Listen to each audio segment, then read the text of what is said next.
Welcome everyone, it's Shari Carroll and I'm really thrilled to be here with our 5 ways in 5 days for the holidays. I'll be making several tags for your last minute gift giving, and I'll be showing you a few tips and tricks that I like to use to get organized and get them done in an assembly line process. My first tip is to do all your trimming, cutting, and embossing folder work all together while you have your tools out. To get started, I choose some color cardstocks that I like to work with that'll match my gift wrap and ribbons. Then I'll cut several of these sheets down using the new Tim Holtz slider trimmer, and I'll cut these down to 4 1/4 by 5 1/2 or something that will fit inside my die cut machine. And now that my papers are all cut, they're all ready for die cutting and embossing. But before I put my trimmer away, I want to slice up my sentiment strips in those little tiny slices. And this trimmer is really great to line up that arrow. And once I have that adjusted and lined up, I can slide the blade down and cut the paper. Before I do my die cutting, I want to get myself a little organized, so I have my papers all cut and ready. I have my sentiment strips cut and ready, and I've put these in a Tim Holtz vignette box so I can grab them whenever I'm ready to do assembly. And I've also selected several dies in tag shapes that I can use to create my tags. I've also chosen a few decorative dies that I can die cut and color to put onto my tags. And I have the dies to a couple of stamp sets that will work really well for tags. So now to get going on my die cutting, I make sure that I can fill up my sheet of paper with a couple different dies, and for this silver paper I am using tags. Once I have a few tags cut, I can start working on some of the decorative pieces, and for these I'm using white since I'll be coloring them with some ink blending.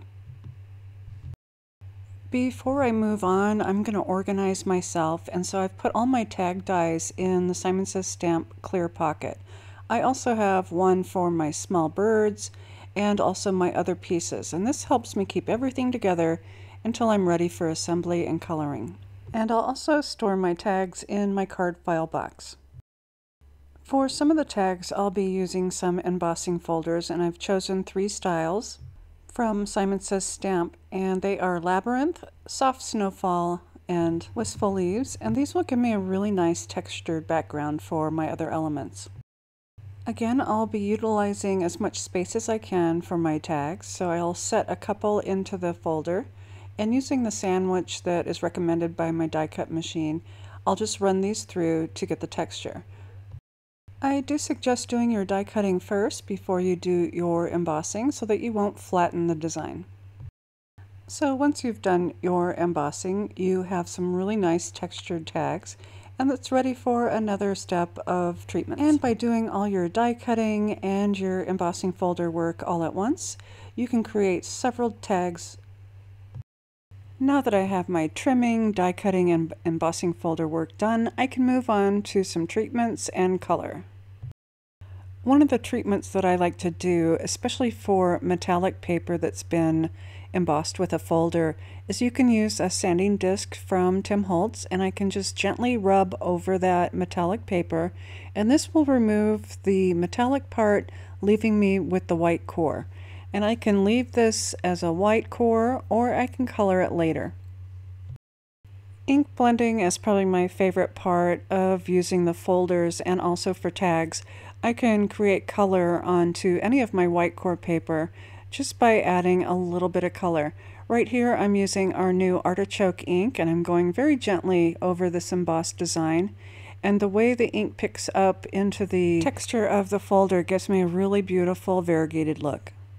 I love to have a little bit of turquoise in my card making and tag making, so here I'm using some seafoam ink, and I'm going to concentrate the color around the outer edges, and then I can blend it towards the center. And this is going over the Labyrinth pattern. And while I still have my seafoam ink out, I'm going to go over that metallic tag that I have sanded off to the white core, and I'm just going to rub that ink on top, and then I can use a paper towel to wipe away any of the excess ink from the rest of the tag.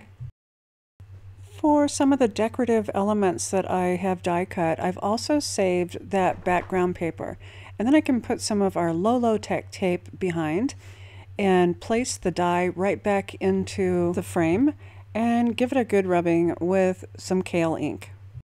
And while I have these inks out, I'm going to go ahead and color all of my leaves all at the same time so that I can get them done quickly. When I have tiny pieces like these little layered bird bunch, I'll be doing these in stages as well. So I'm going to start off with just the bodies, and I've placed 2 of the bodies back into the die cut frame with the low-tack tape behind. And I'm only doing 2 of the bodies at a time so I can concentrate the ink around the bottom of the body. This one die set cuts all 4 birds at one time, so I want to make sure I have enough room in between each of those pieces to get the coloring done that I want. And I'll do the same for the last set of decorative dies. This is the Wonky Trios from Kathy Zelski. With my treatments and coloring done, I'm moving on to some layered stamping. I'd mentioned earlier that we have some stamp sets that are great for making tags, and these are the Fresh Air Holiday Trees, and there are 3 main images that I'll be coloring with some different ink colors. And on the back of the package, it does have the directions for you so that you can follow along. To start this off doing some multiples, I have some cardstock in my MISTI, and I'm going to ink the stamp up with cabbage ink just to get an impression.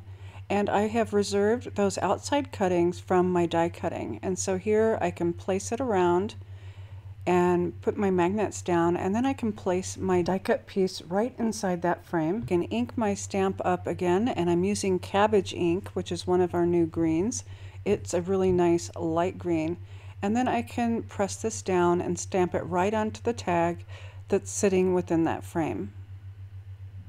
Without moving the stamp, I can place another die cut right inside on the MISTI.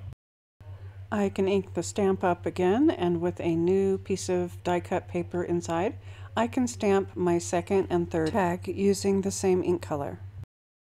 I'll run through the same process with the second ink color, and I have it on my test paper.